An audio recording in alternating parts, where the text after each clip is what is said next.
quick look at the meeting minutes so we can approve them.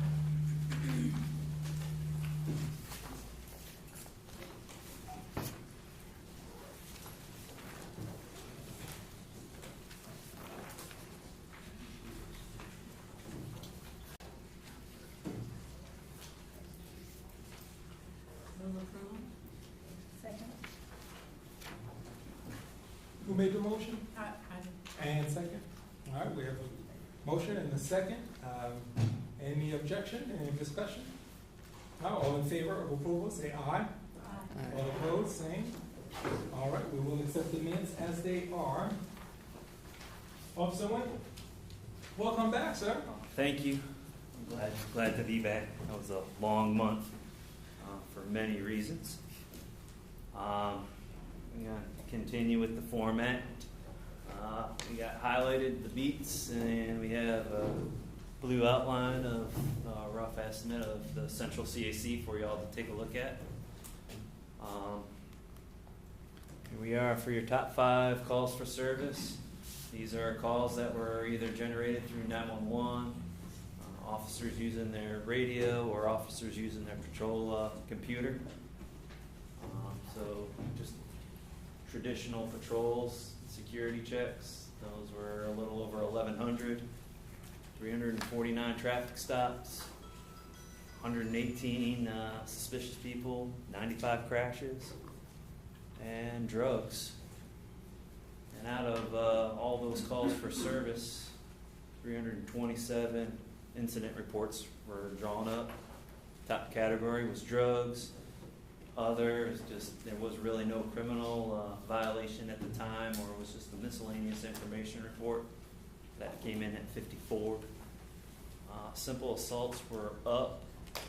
Larceny for motor vehicle, that's always a nagging problem in the city. 22. And larceny other was at 17. So if we break it down into our little beats, these numbers aren't going to add up to the central CAC because I actually included the beats. It's important to know what's going on in your neighborhood outside of that blue line. So calls for service in the Boylan Heights area, and that's the complete outline of Boylan Heights. They accounted for 621. Again, patrol was the top, traffic 2, crashes were down, drugs brought up the bottom. Out of those incident reports, miscellaneous was 17, drugs was 10, larceny from building and fraud were tied, and they had 2 simple assaults. Moving into the warehouse and central business district, I combined both of those just because the demographics right now are kind of the same. They were busy beats. 850 calls for service. Patrol led it. Traffic was second. Suspicious people was up there. Disturbance, crash, you can all see. Just want to point out Officer Horner was out here. She's one of the officers to help control that area. So we also have 7 other officers that also help out with that. And then we go into South Park. Those are going to be, this combines 2 beats, beat 522 and 524. Again, this is a busy section. Again, this kind of goes outside of the central CAC a bit when you include 522. Traffic, a lot of traffic stops. One of our squads, A squad, they're big into traffic enforcement. Every squad kind of has their niche, and when A squad works day shift, they're going to do a lot of traffic stops. Suspicious people, we had a lot of initiated and suspicious. A lot of crashes in that area for that month. Incident reports, drugs. You'll see that the incident reports were a little bit higher than the calls for service. Most likely the cause of that is going to be, stemming from traffic. You pull somebody over for speeding, there's an odor of marijuana, now a probable cause to search the car, and then it generates a different that's why you might see a little bit different type discrepancy there. Weapons offenses, that was up. A lot of those were getting pulled out of cars. Walnut Terrace, it was beat 523. There is a kind of a cutout. Majority of that is the Carol Lee. But a lot of suspicious activity have gone into there. Again, traffic. If you ever come through, I believe it's South Saunders underneath the bridge. We like to hide out underneath that bridge. It's kind of like shooting fish in a barrel coming down there. Incident reports filed, drug violations and DUI. That's a lot of people coming out of the city, on your Thursday, Friday nights. So those are two numbers that I don't like to see, but at the same time, I like to see. So that means we're keeping the roads safe. Dealing with simple assaults 4. That's kind of telling me that summer's upon us. People are out and about, and heat is getting to them. CAC events, just kind of rehash in May. I did not put up Brugaloo up there, and I apologize for that. But I'm sure you all dealt with Ironman this past Sunday, or this past weekend. Something that you really want to pay attention this week is the Wake County Public School System graduations. You go through that corridor to the convention center. It's going to be jam-packed. Every high school in Wake County has there. So they run like a 3-hour graduation, they egress, and the next graduation is coming in. So if you travel north and south throughout the CAC, you might want to go the next street over and use like East Street, or go your next street over. It's really you're gonna notice the traffic influx. And then lastly, last month I had a lot of things going on. I was out of uniform more than in uniform, but I participated in a bike ride from Raleigh, North Carolina to Washington, D.C., a little over 500 miles. Wow. Raised all the divisions, raised a little over $600,000 to help families of fallen officers. So that was great. There's Team Raleigh in the blue and yellow. Team Greenville came up and rode with us as well, getting support from state troopers in their motor pool. Also last month I received some specialized juvenile training out on the western half of the state. So I do apologize. Like I said, I was out of uniform more than in uniform, but it was mainly for cause and to develop my skill set to help out the community. So as far as the pulse of the CAC, I'm just now starting to get back into the flow of things. So as always, I will open it up to any questions that you may have, or comments, concerns. I do have a couple. Question. Okay. I just had a question about the 44 crashes in South Park. Can you speak louder? We can't hear you. Yes, I had a question about the 44 crashes in South Park. I was wondering if there was a trend in where they are, because I know in MLK there were at least a couple within like a couple of weeks. And I apologize because I wasn't here. Okay. But I can tell you, your main arteries right up in there, your MLK, your South Wilmington Street, and your McDowell corridor, those are consistent crashes, especially during rush hour. People trying to beat the light. But you would be correct in saying that it is within the MLKs where the majority is coming. Okay. So do you further break down the traffic incidents? Like you had a number for traffic, I'm wondering how much is speeding and how much is other things? Try my best to Is do it that mostly for you. speeding? That's how a lot of traffic is initiated, but it could be, failing to use a turn signal, improper lane change, seatbelt violation. Those are all gonna get dropped into traffic. I haven't really tried to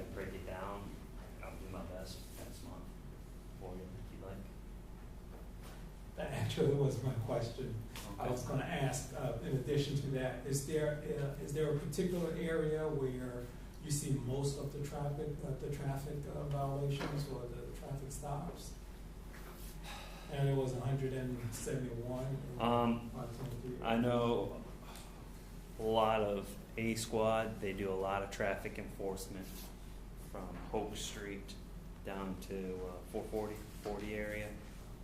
Then you also have your tunnel or the bridge from Western MLK, South Saunders leading into town.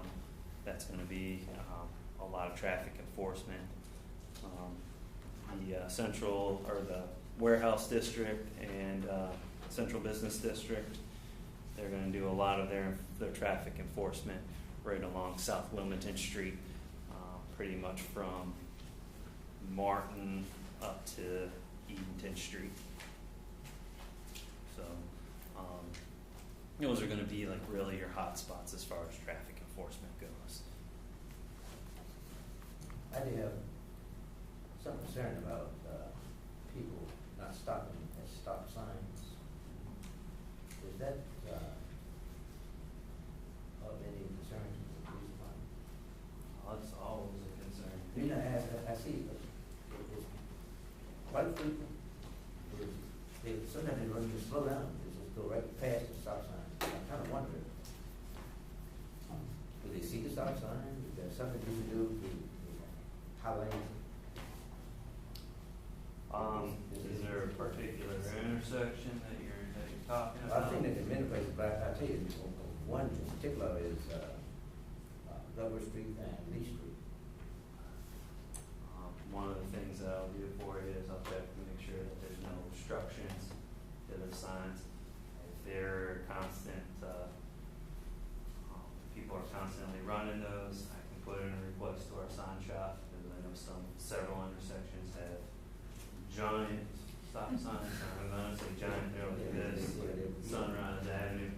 We can maybe put in a request to get that to help you out. And we'll just notify the beat officers as well to try and monitor that as best they can. Excuse me, I have a question on drugs.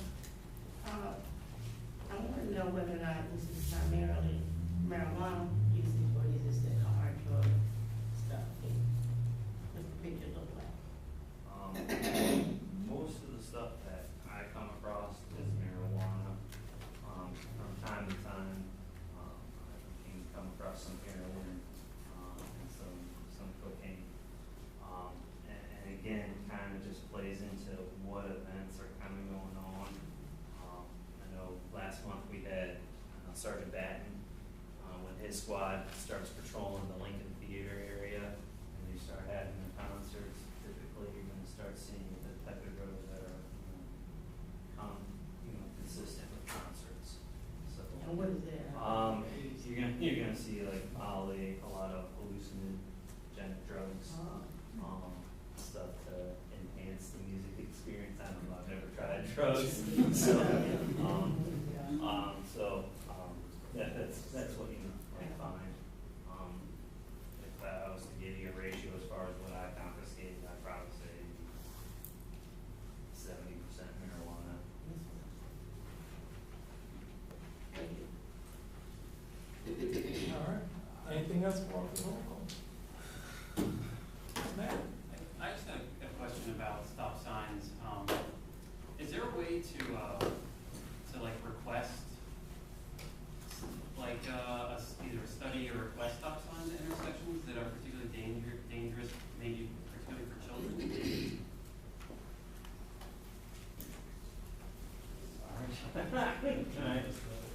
Typically, what you have to do is, you have to get your neighborhood, and you have to have, typically what you have to do is have 70% of your neighborhood sign a petition, for different things as far as traffic calming, but you can request a study, you can go online, and you can request a study for your neighborhood, as far as the stuff that they determine, it's a waiting list that you get put on, and it might be that isn't as bad as you think it is. I know we have several in Southeast when it turns out like we have one family in particular that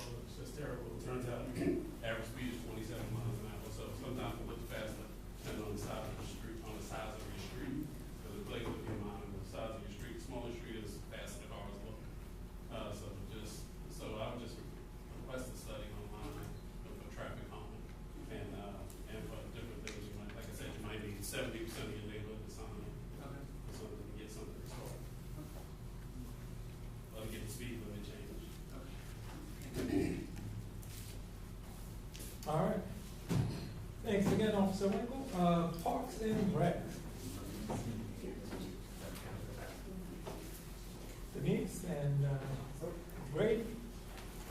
I am Denise Aingrady. That's something, right? Okay, good evening, everyone.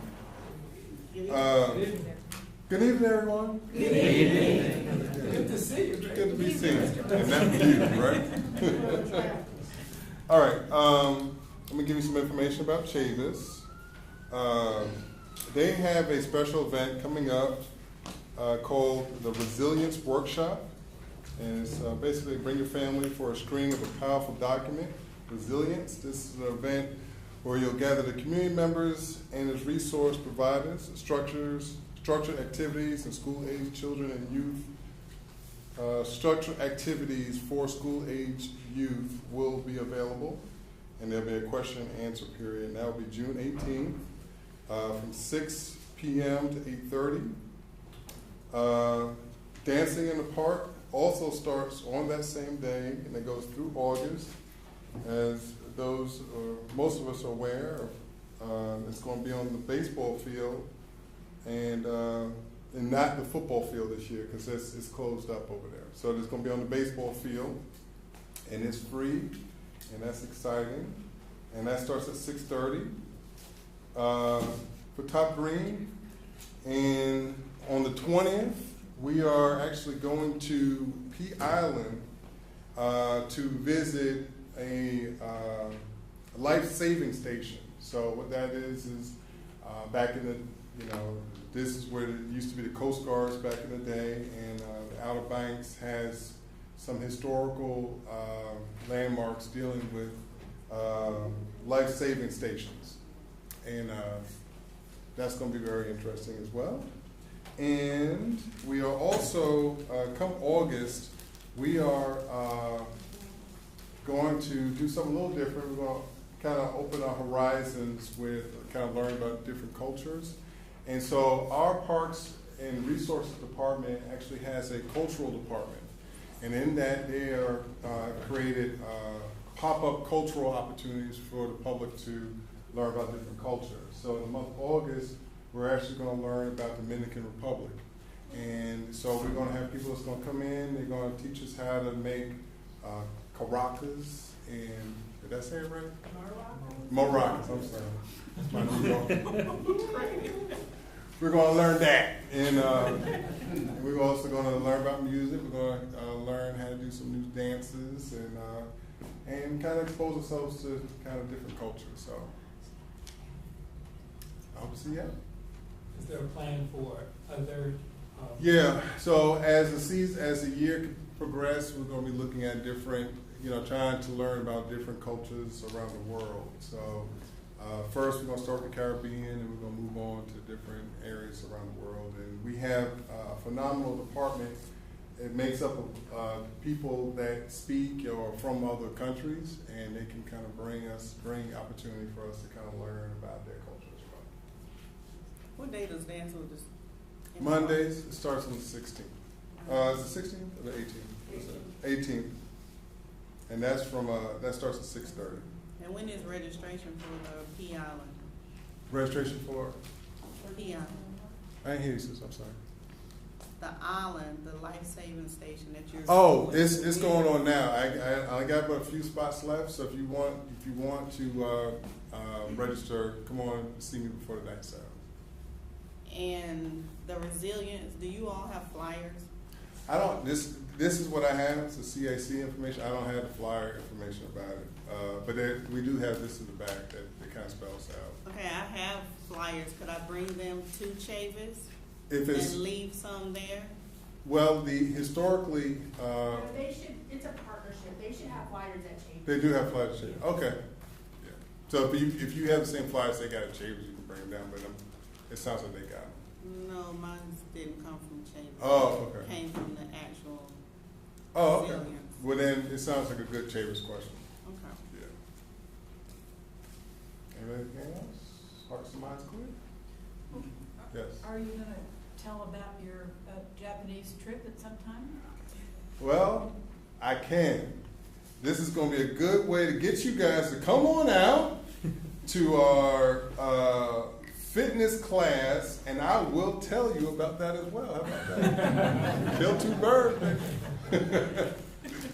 All right. Do you have anything about the Crosby celebration grand opening on the 22nd of this month? at I don't Chambers have. As well? Yeah, I don't have anything about that.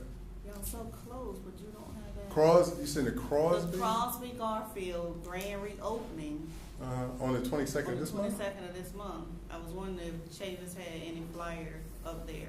Yeah, I don't know anything about it, but I can get some information about it. You have a flyer about I it? have flyers. It's January to June 22nd. Okay, all right, yeah. That's what I just said. I'm talking to the lady. Okay. Yeah, It's but going to yeah. be called for us to hear back here first. Oh, I apologize, Ms. Lynette. Thank you, dear. Yeah, but I believe Mark might have sent something out about it. I don't recall off the top of my head, but I'm certain. If it's coming from the city, I got it. But if it's not coming from the city, yeah, then I don't It's know. coming from Crosby. Crosby, yes, I'm not familiar with it. Okay. Yeah. Excuse me, Ursula, could you tell us a little bit about what that, Yeah, I'll make it up. reopening of Crosby is going to involve? I mean, if the group will allow me to speak, I will share, but I gotta get permission from the group. I just asked the question, if you can answer it. Go right ahead. Excuse me? Go ahead and share that. Okay.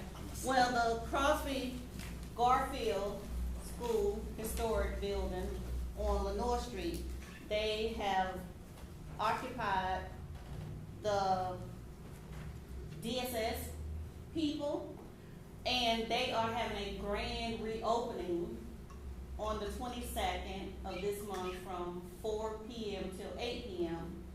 Free everything. It's a family-oriented event taking place. They're gonna have history up there, history tours, history wall, a lot of kids' activities, free food, going on till 7, from 4 till 7, and it's just gonna be a great event from what I hear. And I'm sure they want everybody surrounding the community to attend, so I just wanted, I brought it to see if you had Yeah. flyers, so, I'm you not- know, the yeah, I'm people familiar could with get that, some, but, okay, so. but Now, is that's- this like a Roosevelt school kind of thing, or it's just a? Crosby, Garfield, a long time ago, was a school, Okay. and now it The has, elementary school.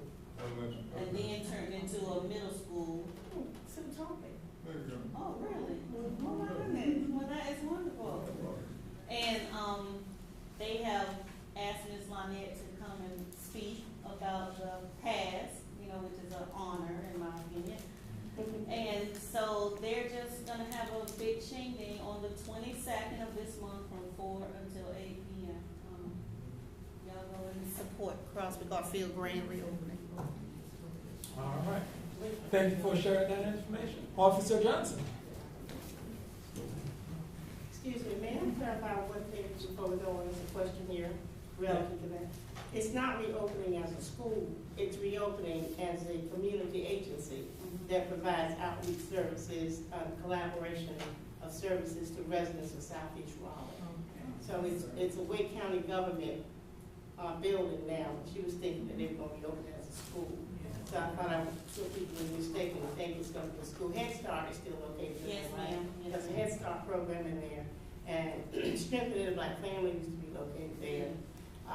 Diabetes educational programs used to be in there. I'm not really sure all the things that, but it's basically Wake County government human service programs to benefit the residents of Southeast Raleigh. Thank you, Ms. Lynette. You're welcome. Good evening, everybody. Good evening. I'm David Johnson. I'm the code enforcement officer for this area. I'm sure everybody knows what we do. Just FYI, we've had lots of rain, sun shining bright, and the grass is growing real well. So encourage you to cut it. We tend to be lenient. We tend to be lenient this time of year because of the rain and the sun, and it grows really fast. So, if I ride by on a Thursday and your grass has not been cut, I said, well, they'll get it the weekend. If not, Monday morning's coming and I'll be by. So I'm sure you'll cut it. But anyway, that's something we do. We get lots of calls. I got one today about a tree limb hanging down over across from Moore Square on Blunt Street. It's not our department, but I forwarded it to Parks and Rec. They look after the trees in the city that are on city property, and it'll take them a little while, but they'll take care of that. But we get a lot of stuff in our department. We get a lot of calls, but that's fine. You know, there's 22 inspectors in our department. We ride around in all parts of the city, and you know, people call in and say, "Hey, I've got a problem with fill in the blank," and a lot of times we'll ride by and look at it, and we'll try to send it to the right department. So if y'all have a problem with something or see something that's sort of out of place, feel free to call our department, 996-2444, and it's on the I think it's on the agenda. So just call us, and if it's not the right place, it's okay. We've got somebody that'll send it to the right place. So get it taken care of. Anybody have any questions for me? Yes, sir. Who's responsible for removing litter from the streets?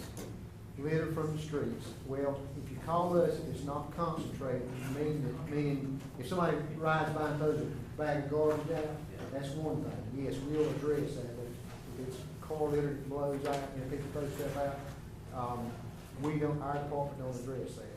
I don't know if streets does, I'm not sure.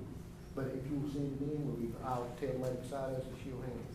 She'll send it where it needs to go. Well, I think it's about time for us, you know, as a civilized society, to do something about all this litter. Oh, yes, sir. Yeah, I believe it was Wednesday the other day.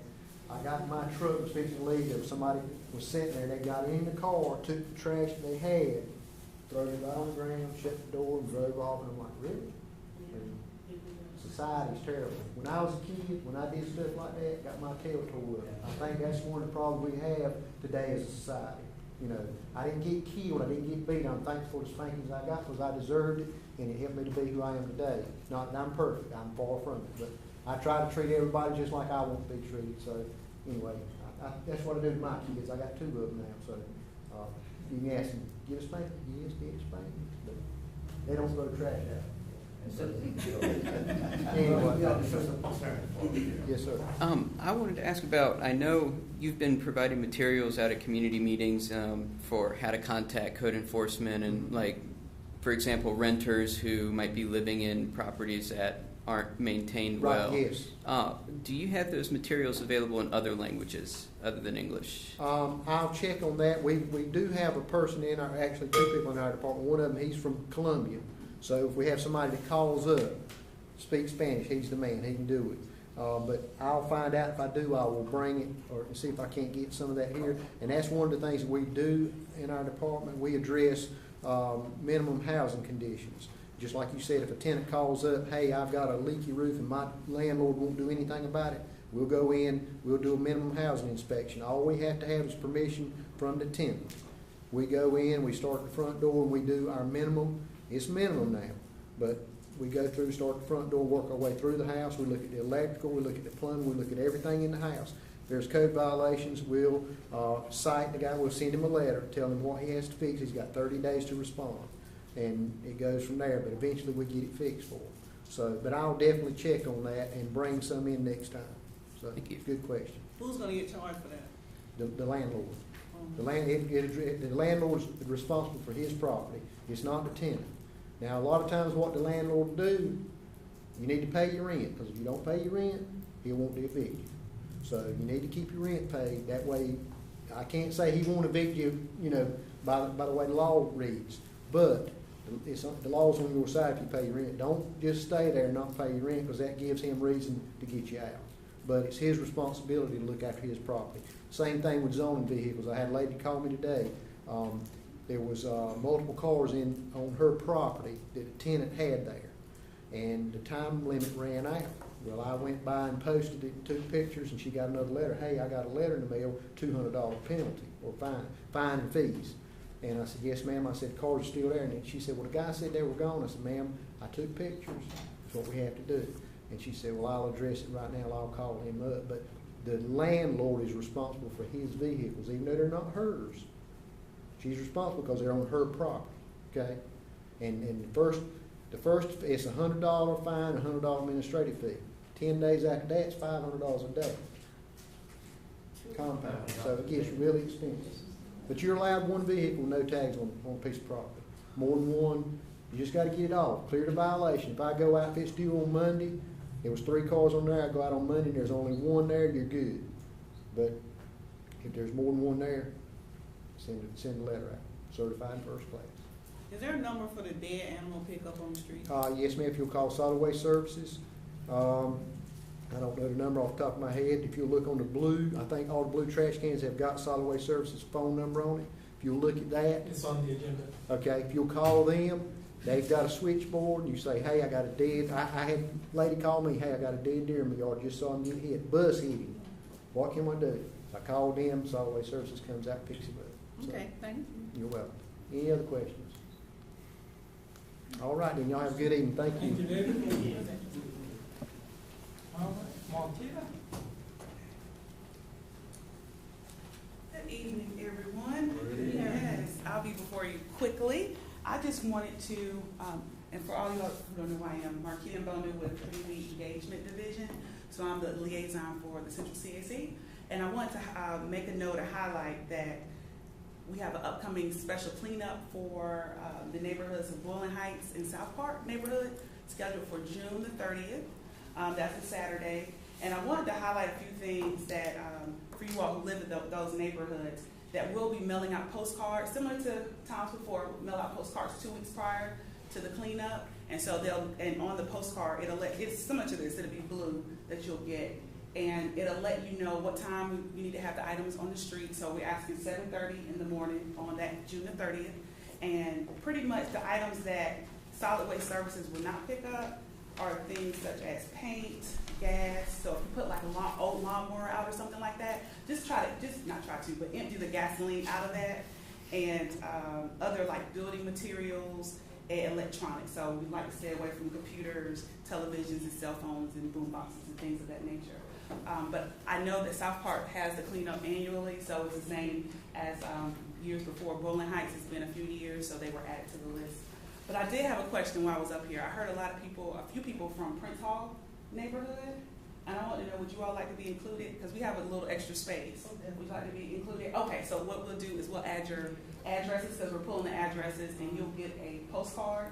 And so once you get that postcard, that lets you know that you'll be in the cleanup. Yes, ma'am. Marquita, Yes, ma'am. Prince Hall is in South Park. Oh, is Prince it? Hall Historic Overlay District is a part of South Park. Okay, so the very top. They should Okay. make sure that they have not pulled them out. I will double check. They didn't lose their identity as a South Park neighborhood. Mhm.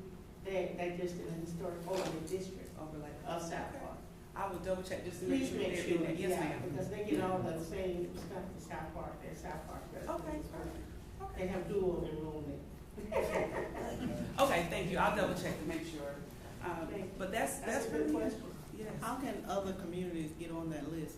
Okay, so if you're interested, you will call me and let me know. So I just want to, it's open to only residential areas, so apartments, some townhome communities, businesses and churches and community centers are not involved. So if you dispose of your garbage or your waste in dumpsters, you're not involved. You won't be a part of the program. But if you do not, then give me a call and we'll get you added to the list.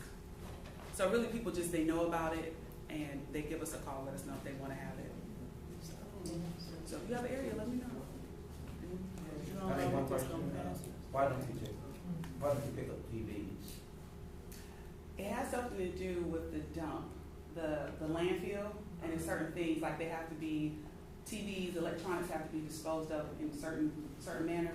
So if you want to have like something like that picked up, you have to call Solid Waste Services. And then you can schedule a free bucket load, and they'll just take that away for you. Will But they just take for the TVs? Will Solid Waste take TVs? for the special bucket, you have to call and let them know. I know, but I'm Bucket thinking, load. I thought that wasn't one of the items that they would take. Certain loads, they will take the TVs. They will? Yes, ma'am. So you have to call Solid Waste Services. Yeah, it's amazing to me, I mean, after all, everybody has a TV at some point in time. I think, becomes, it's necessary to get rid of it. Right. We don't know how to do that. Yeah, so it can be disposed of, but you have to let them know ahead of time, and they dispose of it a different way. It doesn't go into the landfill. They do something else different with it.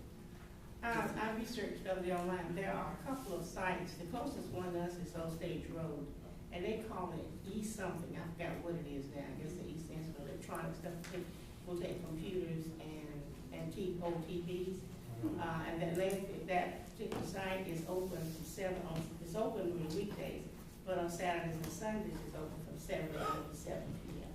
So there are outlets for it, that's why I thought we had to take it someplace ourselves.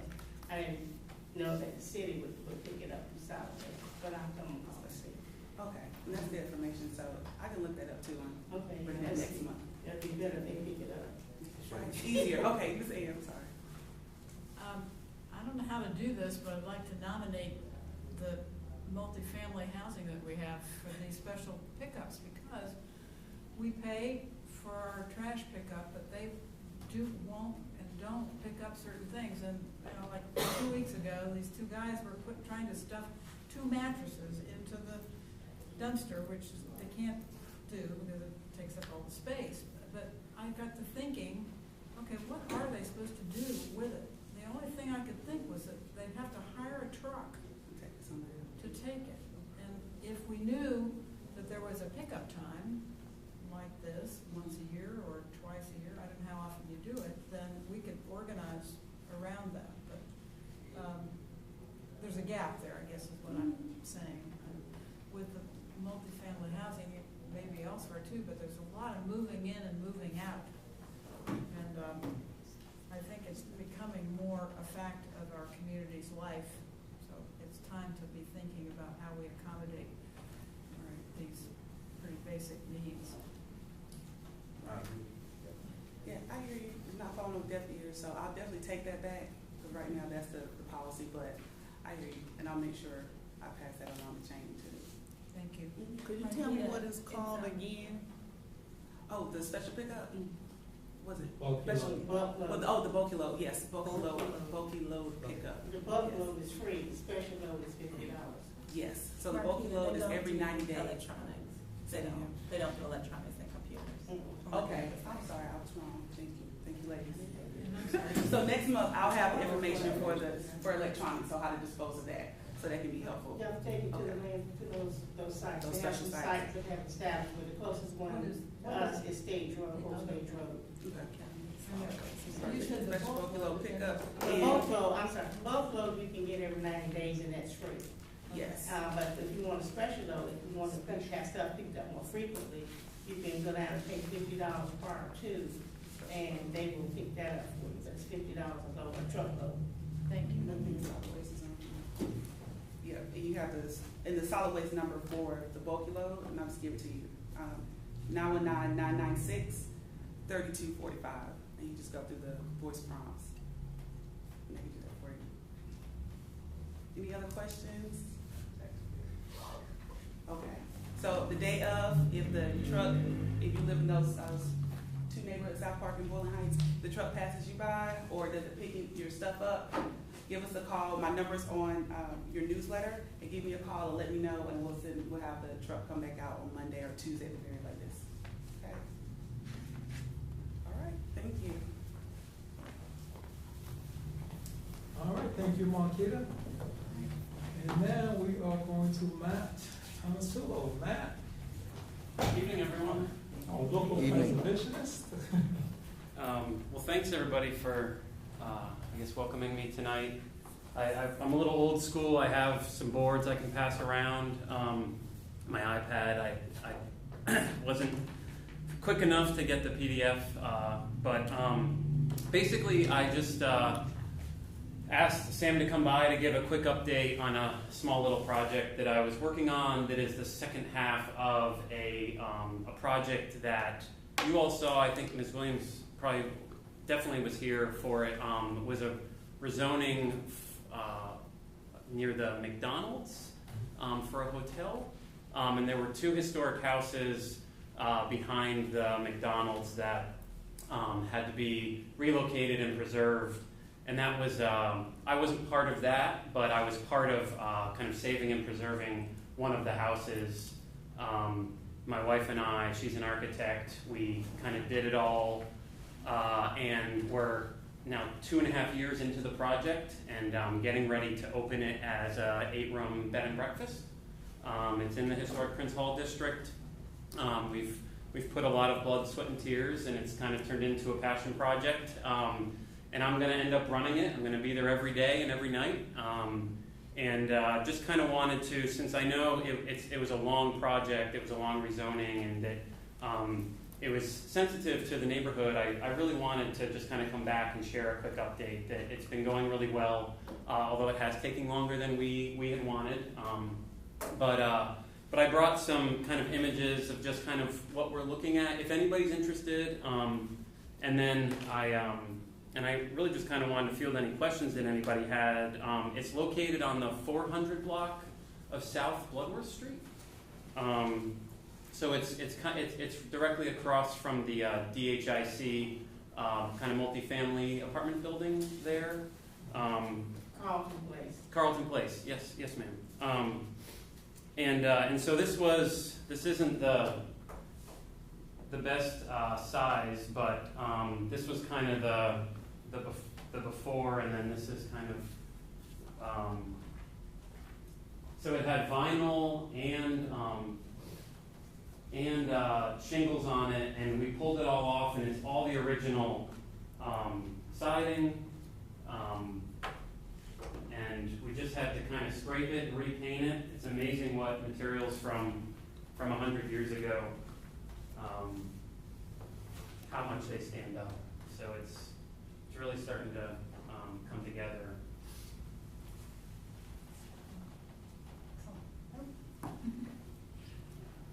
What date will that be opening? Well, we are, since I've never run a bed and breakfast before, or hotel or anything, we're taking our time. We're going to have some open houses. We're going to have some kind of soft weeks of operation where we'll, invite friends and family to come, and my parents tell me what we did wrong and what we have to fix and things like that.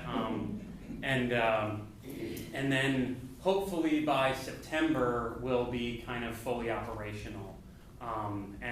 We worked a deal out with our neighbor who has a lot of internal block land to rent parking, and so we won't have people parking on the street. So everybody will be parking internally adjacent to the property as well. So yeah, it's just kind of a quick update, and to see if anybody had any questions at all. It's been a lot of fun to kind of uncover some of the past of the house. We found 1940s newspaper, like a stack of it, just under vinyl. We found postcards from the 1930s and 40s, and actually found out that Addie Gorham, who owned the house for a very long time, whose parents built it, she housed Ms. Lane. I don't know if anyone knows Ms. Lane. Irene Lane. Yes, Ms. Irene Lane. She actually owned the house for a period of time before the people who sold it to the developers, and she actually stayed in it as kind of a rooming house or staying house when she was at Shaw. And so we actually were able to have lunch with her and hear about the past, and it kind of gave us goosebumps that this house actually was really, the name of the project is Guest House Raleigh, and it really was a guest house for a lot of young women who were at Shaw. Ms. Lane housed them, and Addie housed them while they were staying here for 3 or 9 months or 12 months when they were visiting Shaw. So it was really neat to find some of those letters and to see that there was a real past and history here with that use. Yeah. So what are you doing with those artifacts that you located in there? So we've documented all of them, which I'd be happy to share, and yeah, and we're actually going to present them in the house. They're really special. And I also have a picture. She was a teacher at Crosby, Connections here, Ursula. And Ms. Gorham was a teacher at Crosby Garfield. In fact, I have a picture of her with her class, which top grade was one of her students. Really? Yes, I have a picture, and I'll make a copy of that and get that to you. I'm going to follow up about that. That's okay, awesome. don't forget. Okay. Picture copy. Great. Do you have an operating name yet? What time frame? Hey.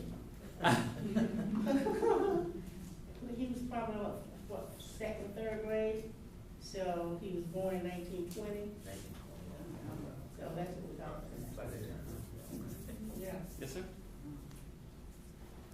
What was the name, what are you going to have as your name of the operation for the bed and breakfast? Guest House Raleigh. Guest House Raleigh. Yep, really simple.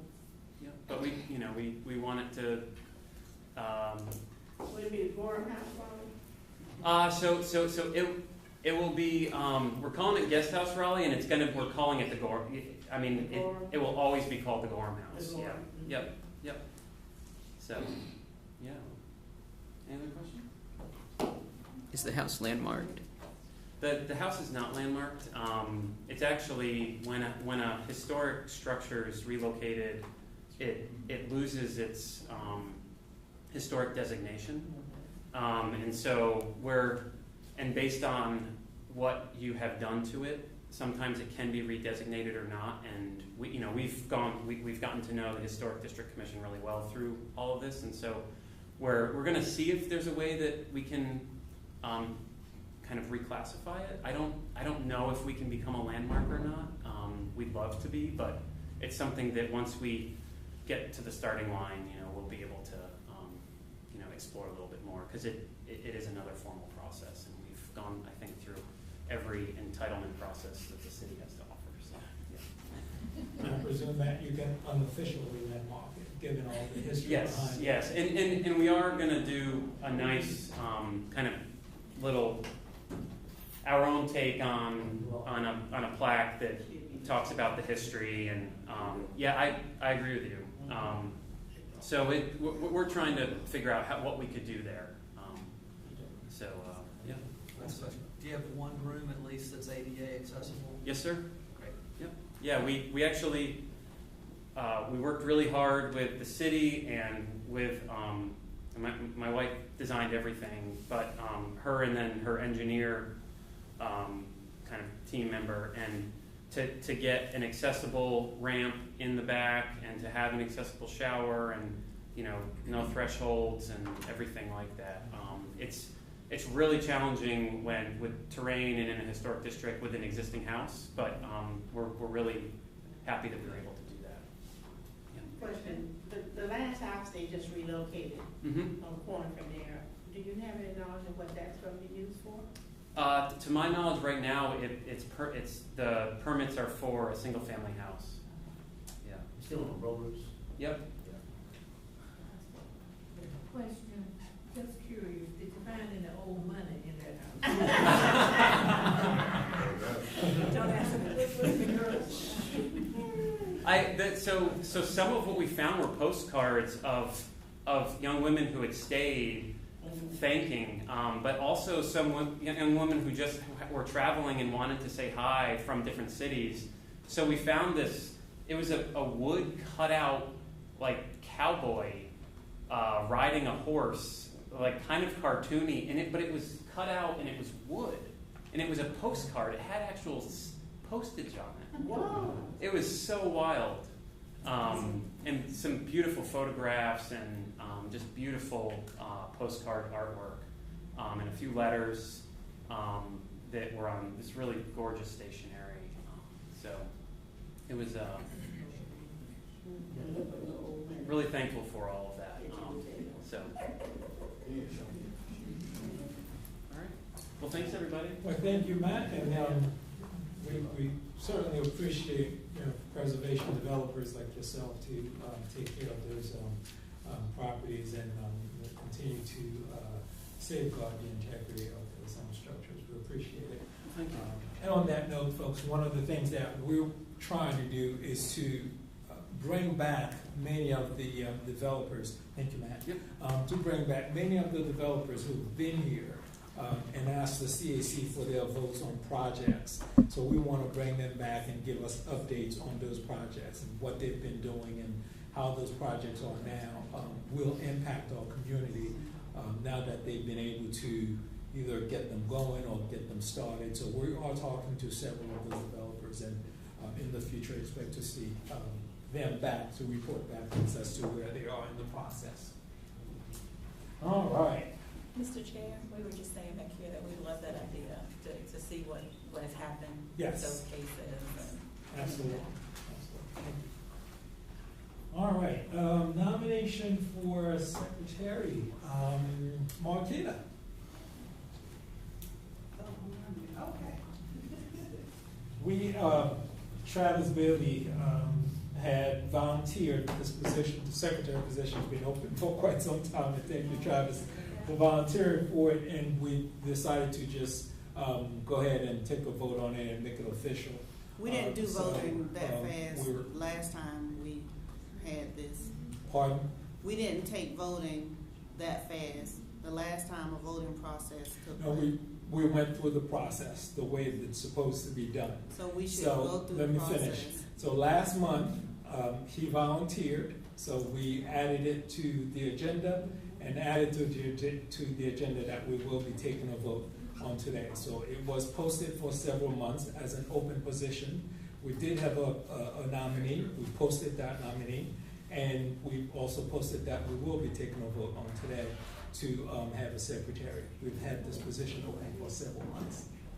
Y'all some All right, Marquita. shiesty folks up in here. Are you gonna open the floor for additional nominations? Is this a report from the nominating committee or just the fact that he volunteered? This was taken care of by the nominating committee. Okay. The so nominating committee had it open for several months, and he offered, he presented himself as a nominee. I understand, but I'm on saying tonight, are you now, at this point on the agenda, are you opening the floor now to receive that report officially for a vote, and as well as to open the floor for any additional nominations?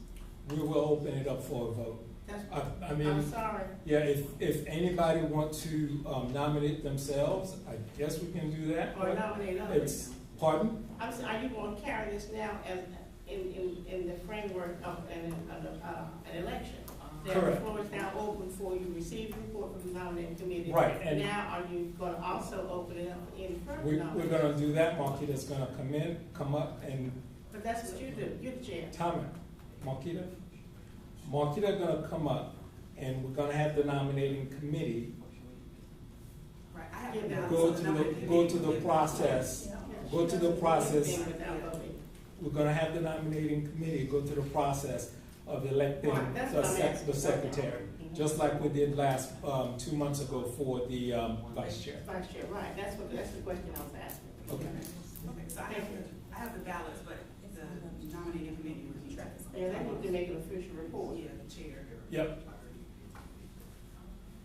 Mr. Sanders and Ann and It's my understanding that that Travis Bailey's name has been put forward as a nominee for secretary, and he has agreed. So it would seem that it is time for additional nominations from the floor. Right.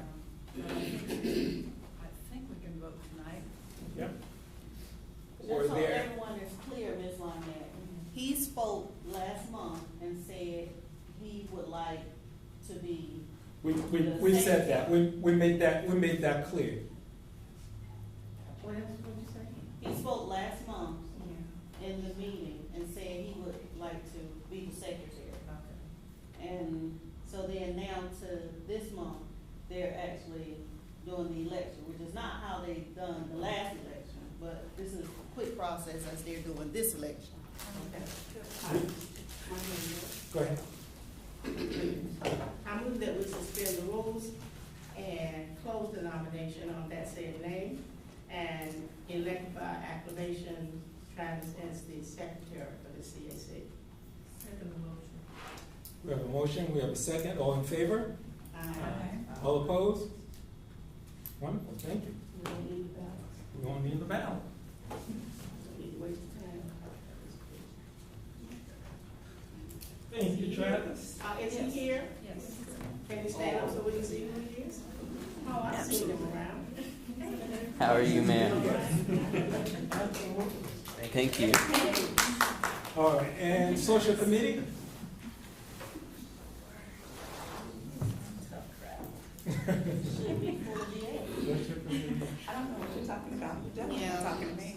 I was speaking to No, you. you're not. Yeah. Time out. You're out of order. You Yeah. are out of order.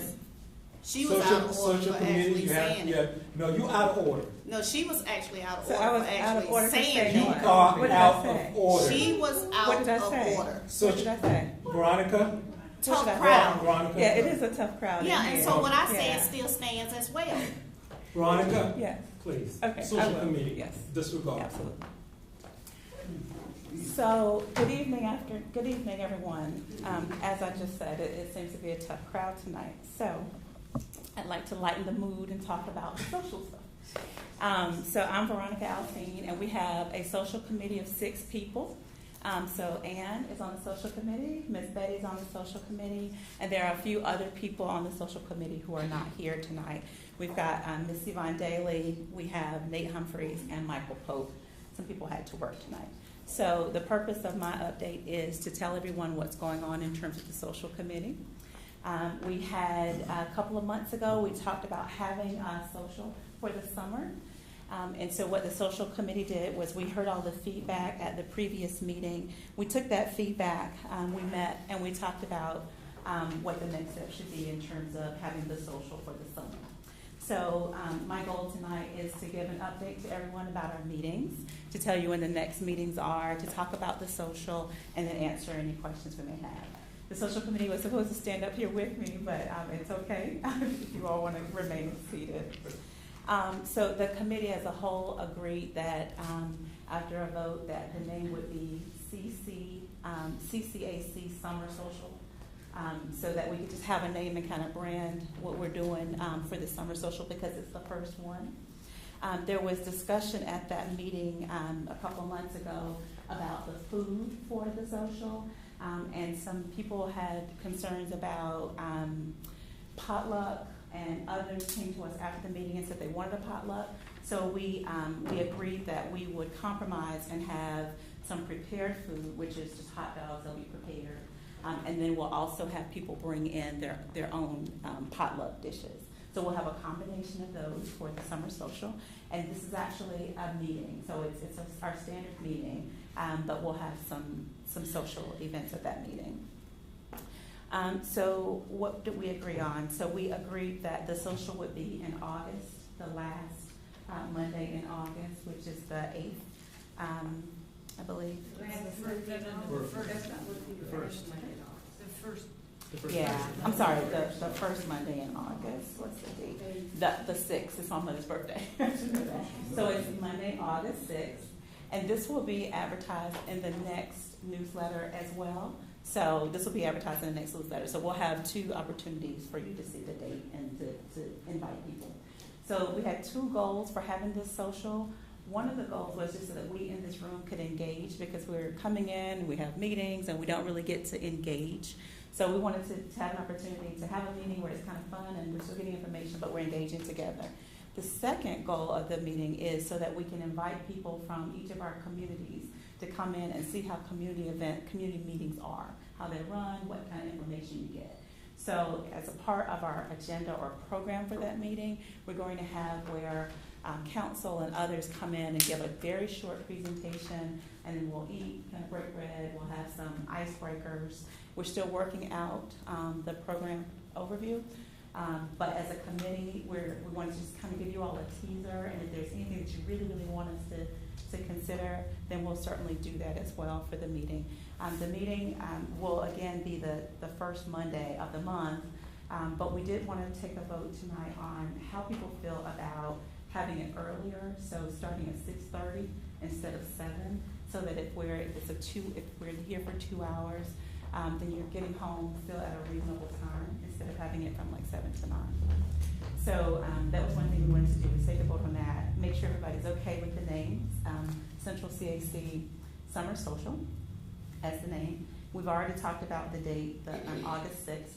And then there are just some other kind of goodies that we'll have going on, like we'll have the popcorn machine hopefully and the snow cone machine and some other things because we'd like to make sure that younger families also come. So we're going to invite them as well. And then we'll have a flyer. So at the next meeting, we'll be able to, after we get it approved, hand out flyers that we'll have printed through the city for people to take to your community and post and invite your neighbors. Are there questions for me or the committee? Yes, ma'am. Are you having an anticipation of how many may arrive for this? Yeah, so we're hoping that there are a lot of people that arrive. And so one of the things that we talked about was maybe having it in a larger space like Chavis. And would it be indoors or outdoors? Indoors, like Chavis. Because the media room we feel is a little bit larger than this. But then we had concerns about construction at Chavis at that time, perhaps, you know, with parking. We don't know how that'll be. And then there's also with the food here, it can be prepped in the back, and then you can just bring it out. So this might be the most logical space. We also have Michael Pope, who's on the committee. He owns 3 food trucks. So there may be an opportunity for him to prepare the hot dogs within his food truck, and then bring those in. So we're still kind of looking at those things, but again, we'll have those decisions made and be able to present that to everyone, and then still have a month for everyone to go out and invite people from their community. Any other questions or suggestions? Or Ms. Beth, did I miss anything? I think so. Okay. Okay. Just wanted about to this make sure I space didn't miss anything. for children. Has the committee given any thought to what kind of structured activities you may have for children, since that if you said we're gonna have speakers and we bring in information, that might not be something children could stand still for. So there's some other option for engaging, we have something for children, activity, playing someplace out of where it is building. Yeah, probably still in the room though, since we don't have anything. Yeah, that's what I'm saying, we Yeah, don't still. have to spend the alternative space. I was thinking maybe something outdoors, for children, if we could plan some outdoor activities and have somebody responsible for supervising the kids, you know, I don't know, but do we have youth, you know, the summer program over Chavis, who might be responsible, like counselors, youth counselors or something like that? I'm just thinking, so maybe something like that might help, because there is a lot of land space back this way that's safe away from the street, that maybe could be some outdoor things, structure for the children. So parents can still be in here and then enjoy the property supervised outside. So that's just an idea. I think it's a good idea. Expanding the space to the outdoors, using it to families. Yeah, I think it's a good idea. We did talk about, the one thing that we were excited about was the popcorn and the snow cone machine, so we knew they loved that. But we didn't go further and talk about, you know, an additional space for them. So that's a very good suggestion. We can certainly take that and look at it. Hopefully we will have younger families that do come and bring their kids, so we can potentially have them on standby. Denise will reach out to you. So thank you for the suggestion. Are there any other, Anne, did I miss Well, we anything? talked about having some music, and that could be tied in. Yeah. I like Yeah. that idea, or some simple line dances or a few things together, so having a fun time. And not have city staff come in and speaking. Yeah, we're talking I'm about, interested in that. yeah, but having them for about 1 minute each speak. I don't want to And so it's not just for us though, it's for new people coming in too, so that they can experience what actually happens at a CAC meeting, which is those types of, you know, presentations. So instead of having the presentations, instead of having council give presentations, we thought having them come in for about 1 minute to 3 minutes and Aren't actually we speak. recording now? Our meetings now being recorded and posted on Facebook? Absolutely. So that this will be a way of letting them know that if they want to really see an actual CAC meeting live, you can go to Facebook and here it is. I'm just thinking that socializing to me is not having those presentations from city staffers. You know, I like the idea of that reach out, you know, to have us to get to know each other. Yeah, we do too. Important. That's Yeah. what we do. We Our agree. neighborhoods are so fluid now. People moving in, moving out and stuff, that it's really difficult. Even though we come to the meetings in here, we still don't really know each other. We've had a few conversations, you know, on the cuff sometimes, but I just think that less business and more opportunity to really get to know your neighbors as you learn things about them. Like you just said, there's one guy who owns a food truck. Well, that's great to know, because I get questions all the time.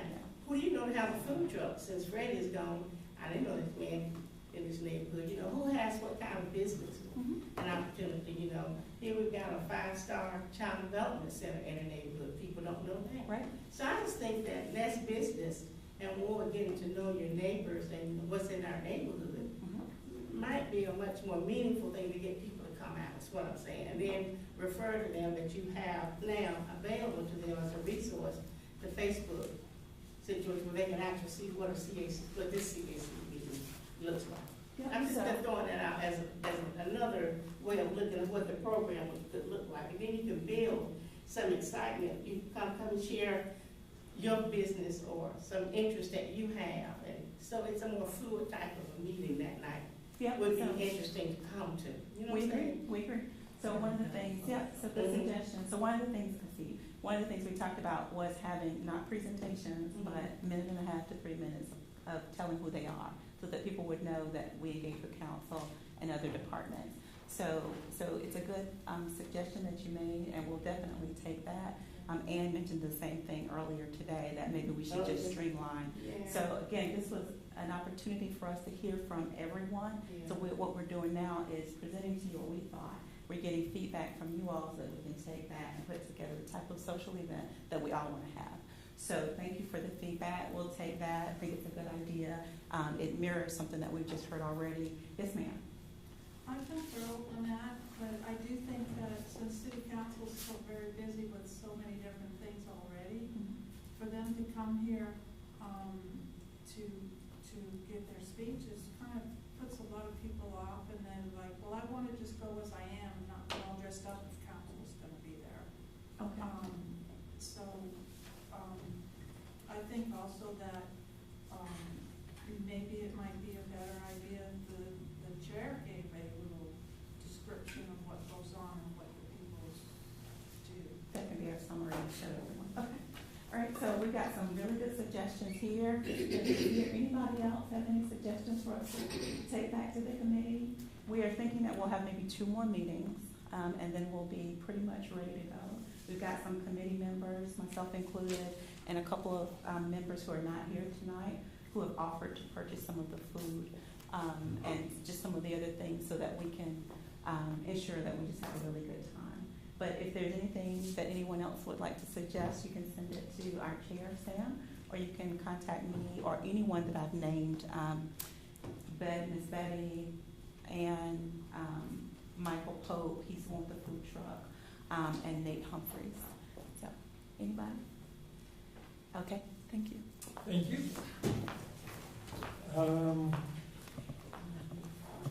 2 quick things I want to bring up. We're going to talk about the CAC bylaws that are currently being amended. But before I get to that, we have our next month meeting on the 2nd, and that's July 4th weekend. And I thought I would bring it up to the CAC and see if we wanted to move it to the following week. I think we tend to do that. So that would be July 9th instead of July 2nd. All right, so think we're going to do that. Anybody in opposition to doing that? That's not. I make a motion that we move the meeting to the 9th. Question, why move it? Because the 4th is in the middle of the week, so either way, you're going to affect people are moving either before or after. The center is open on July 2nd, so it's not really considered a holiday weekend, a holiday, that Monday. Right. When is the 4th actually observed? On Wednesday, Wednesday. that's what I'm saying, it's not a weekend. It could be, Okay. you see what I'm saying, you just sit in the middle of the week. All right, how does everybody feel about that? There is a motion to move it. I think you would leave it as so- if that Monday was a part of the holiday weekend and it's not. That was Okay. the way you presented it, Yeah. that's what I'm saying. And I was making a correction that it's not. It's the week.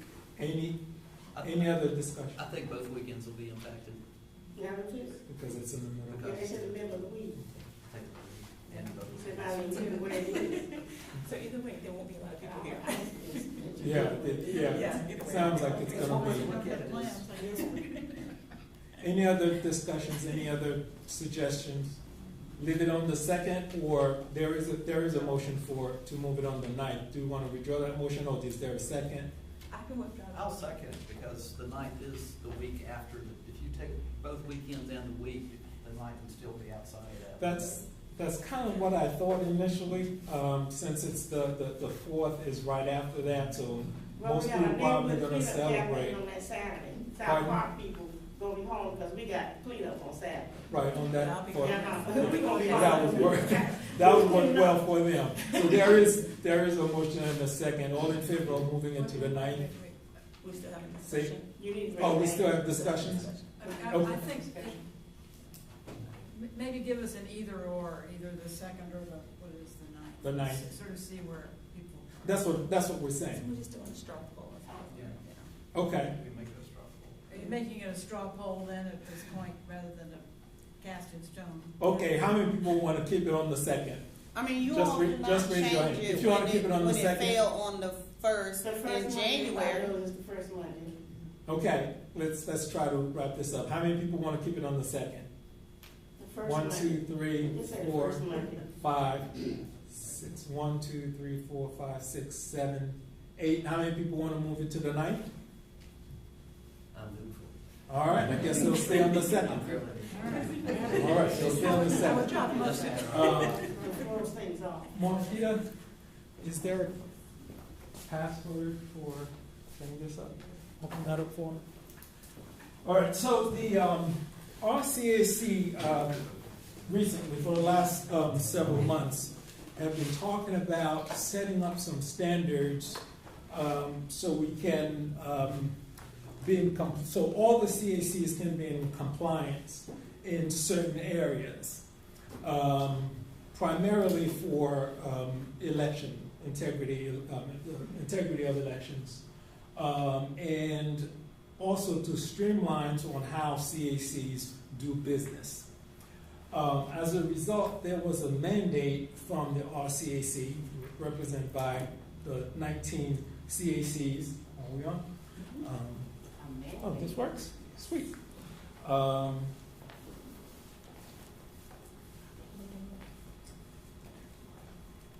Okay, Marquita. There we go. All right, so the RCAC, Raleigh CAC, had a mandate to a bylaws committee that we created, and there's 6 members of the bylaws committee. I'm the chair of that committee, and there's 5 other members of that committee represented from 5 other CACs. And the mandate was to establish a succession hierarchy when there's a vacancy in leadership. Similar to what the Central CAC went through when our vice chair resigned, or in other CACs where hi Molly, other CACs where the chair would resign. So different CACs do different things, and we wanted to streamline it and kind of have a set of standards. Another one was to create those standards to protect the integrity of the voting process. Some CACs have certain ways they vote, some others have different ways they vote. Some use secret ballots, some use show of hands, and there are CACs that don't typically vote on a regular basis, and that's steadily changing. And also how to address merging CACs. There are some CACs that are merging, and there's no bylaws to say, hey, how that process should go. And lastly, how to review for the bylaws committee to review the process of amending individual CACs that want to amend their CACs. So, we talked about that and how we're going to go about doing so. So, did we have copies of the CAC of the CAC bylaws here? I mean, we have several of them, but at any rate, so what I did was I took copies of or screenshots of where we're making those changes. So the objective of the CAC is not going to change. The same reason why the CACs were formed, that's going to remain the same. The mission of the CACs, that's not going to change. The goals of the CACs are not going to change. What's going to change, or what we're proposing to change, is how we do the whole nomination process, and how to elect officers of the CACs. So what we did was, if you look at this here, what we have struck out struck out the gray and that have a strike-through line to it. That's what we're removing, and the highlighted yellow is the language that we are adding to it to clarify some things. So, Section 1, Article 2, Section 1 of the bylaws initially says the all the CACs or any CAC would have a minimum of 2 officers. We're saying, yes, they can have a minimum of 2 officers. However, we want those 2 officers to be a chair and a vice chair. Just so that there's continuity or there's consistency across 19 CACs. So you have CACs that would have a chair or it would have 2 co-chairs or 3 co-chairs or 2 secretaries, and that's fine. So that's not going to change. They can still have multiple people in leadership, but we are setting the standards where they're going to have a chair, at a minimum, a chair and a vice chair. And if for those active CACs that have a whole bunch of people where they want 2, 3, 4 chairs, then they would have vice chairs. First vice chair, second vice chair, third vice chair, and so on. Sam, my question, please. Minimum of 2, being a chair and a vice chair? Yes. I question because we were told that we had to have a secretary to record the minutes. Because the recording of minutes is a requirement to document the process of the meeting. Correct. So it seems to me that there should be a minimum of 3. A chair, a vice chair, and a secretary. That secretary position is not optional. Right. If you're going to comply with the requirements that the city has Right. for us maintaining the minutes and stuff, because that was one of the big issues. When they had that thing about some CACs never had minutes and stuff, That's- and never follow what they were Yeah. doing. That's- So that's critical that you have a secretary. I Yeah, think that's a very good point, and we did discuss that. And the answer was, if you have a minimum of 2, you will need to have someone recording the minutes. So if you have a chair, then the vice chair can record the minutes. Or in instances where either the chair or the vice chair, or you have instances where a third party, whether it's, not to put Marquito on the spot, but you'll have someone like Marquito says, hey, I'll record the minutes if the chair is not available or if the vice chair is not available. we were told that they can't do that. That's the reason why we're doing this. No, but we were informed by the city when we were without a secretary, but that the city staff person cannot, they take their own report, but they are not there to record the minutes for the CAC. All right, now, They actually vote. so with what we had before from the earlier bylaws, that language was clear. It says a minimum of 2 officers. It did not say a minimum of an officer and a secretary. It just says a minimum of 2 officers. I'm saying that rule was changed at some point in time during my administration that we had to, because early on, the city staff did take the minutes. Okay. And then the city changed that and said that we now had to, we didn't amend our bylaws to say Okay. we were just following the orders from Okay. the city. Then, because we never had to do that reporting, that was done by city staff since the beginning of CAC. That's what city staffers did when they came to these meetings. Right. And then. Veronica and then Ann. Go ahead, Ann.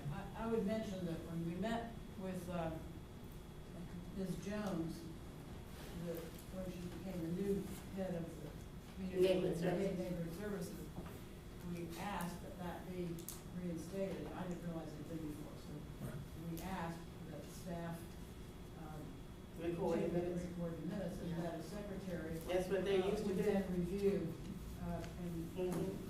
that seemed to make sense and make it easier to get a secretary, It would, to be yeah. honest. Right. So. And then you have a record, a file, a track, somewhere to follow what's happened over the years, Yeah. because with volunteers having it, stuff gets thrown Yeah, away. so But just to be clear, folks, just to be clear, we're changing the language to say, instead of saying just 2 officers, we're going to require CACs to have a minimum of a chair and a vice chair. Like our CAC, we do have a secretary. Most CACs will have a secretary, if not all. But we are saying that if you're going to have 2 officers, we need to have two members of that leadership to be a chair and a vice chair. As long as the minutes are recorded, it does not matter who records the minutes. I think it does. All right, but as long as the minutes are recorded, that's all the requirement is. So Sam, can you explain where we are in this process? You all have prepared, or rather the Raleigh CAC, and you are chairing that committee. Yep. Has prepared a draft of Correct. bylaws and bylaw changes. That's, yeah. So are all the CACs simultaneously reviewing these and taking comment? I mean, where are we in the process? So yes, all the CAC chairs and vice chairs are reviewing the draft. They have been given the original draft. We've gotten feedback from several of the CACs on what to change, how to add this language, remove that language, so on and so forth. So we're still in the process of going through a draft document. But I And have that, to ask you, because I've been involved with bylaw revisions in the past to the point that I don't agree to do it anymore. Right. So I'm curious, are there many, many sections that we're going to look at tonight so you can get response? Or yeah, so, well, here's what my, are we signing up for all here? right, here's my intent. My intent is to run through what the changes that we are proposing to our CAC. Okay? Now, all 19 CACs will have an opportunity to vote on this to say, yes, let's adopt this bylaws, or let's change this, let's add this, so on and so forth. At the end of the day, we're going to have a document that 19 CACs agree to. So how many Okay. more of these articles are we going to be looking at? I think about 6 of them. How come Tonight, or why don't you give it to us and set it out in the minutes so we can review before coming to the meeting this week? Well, Yeah, let me finish with showing you all what we're looking at, because it's not a lot. It's not a lot. Let me just. 8:30. I understand that you want to show this and bring it to our attention, but I think under new business, it should actually have these listed in here so we can see it and read it, because this is just new to us now. It is new, but that was not You that. want to know what you're talking It's about included in the and see it, Yeah. and be able to ponder it later too. That's fine. If that's what we want to Can we do, get it in that's paper? fine. We can certainly do that. We can certainly do that. Yeah, I'm Yes, Veronica. Yeah, I think it's helpful, as you're going through them, and then you're explaining the rationale, and then you're gonna, as you've heard our feedback, you're gonna take it and have it printed out so that we can look at it. But I do think it's helpful that you explain the rationale to us, instead of just putting it in something and then we get it and we're not sure why you guys made this decision. And that's kind of like thank you for that comment. But that's kind of like the comments that we received from many of the CACs, and they just. We didn't understand anything she said back here. Of course, with that way, what did you say? I'm sorry. I was saying, The- We Go ahead. didn't know what she yeah, said to you. I was saying to him that it's helpful that he gives us the rationale for why they made the decisions. And now that the feedback that we've got that he's getting is that it's going to be printed, so we can take the rationale that he's given us and then have us review it and then come back at the next meeting. Okay, but we also will have some input through the process. If you give us a printed copy of it to review prior to the meeting, I think Yeah. could it come in next month's newsletter maybe? Yeah. And then at the next meeting, then we will have time to look over it. Let- and let- give you some constructive feedback, and Yeah. then we can all talk about our rationalization. That's our fine. suggestions. But let me just share this with everybody. There are 19 CACs, and what's the population now? We're up to 300,000+ people in Raleigh. There are 19 CACs. Not everybody's going to agree with everything that we're proposing. Okay? So what I want to do is to share with you what the discussions are, what the issues are, all right? And then the 19 CAC chairs, 1 vote per CAC, will agree as to which directions to go in terms of finalizing this document, finalizing the bylaws. There are some people that says, no, I don't want 3 people. I want 2. There are that says, no, I don't want a chair and a vice chair. I want to continue to have co-chairs. But if we continue that route, you'll never have standards. So we're not going to agree on all the standards. But what I want to share with this CAC is to say, we are coming up with standards.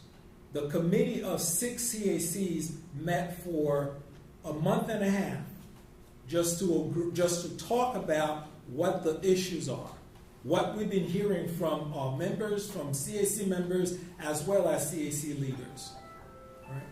So that we can come up with a set of standards, right? So that's basically the essence of what our exercise has been and what we're going to propose to the centrals, to the RCAC. Will we hold off on voting on this until all the CACs had an opportunity to see it, all the CACs had an opportunity to review, discuss it with their leadership, vote on it themselves? That's going to take months.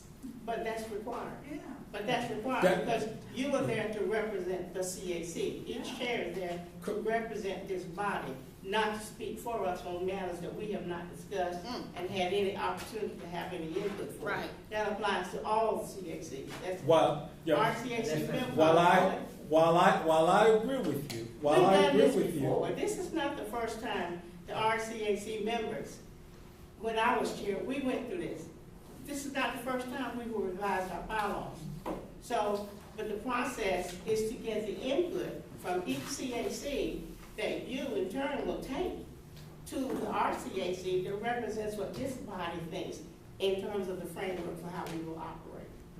So that's why we have to have this opportunity to review it and come back and It's not discuss the it and leaders share with coming you. to us and saying, this is what we propose to change. That's what it seems That's what like. it sounds. Well, then That you no made it. legislator is telling us. Yeah, this is not a democratic process. It's gotta be. And That- that's not what this is designed to be. So Sam, I'm are you not- showing us, are you showing us what we I have think- come I up think- with? time out. I think we're losing track of what this is intended to be. I think we're losing track of what this is intended. This is intended to be, time out, let me finish. Time out. This is intended to be a set of standards that's going to go across the CACs. We are not changing the essence of the bylaws. We are not changing the goals of the bylaws. We're not changing the bylaws fundamentally. Okay? What we're trying to do is to put a set of standards that all CACs can follow. Minimum standards that all CACs can follow. And in the end, there's still the very last thing we're supposed to do. I'll go to that very last slide, which is how to go before merging.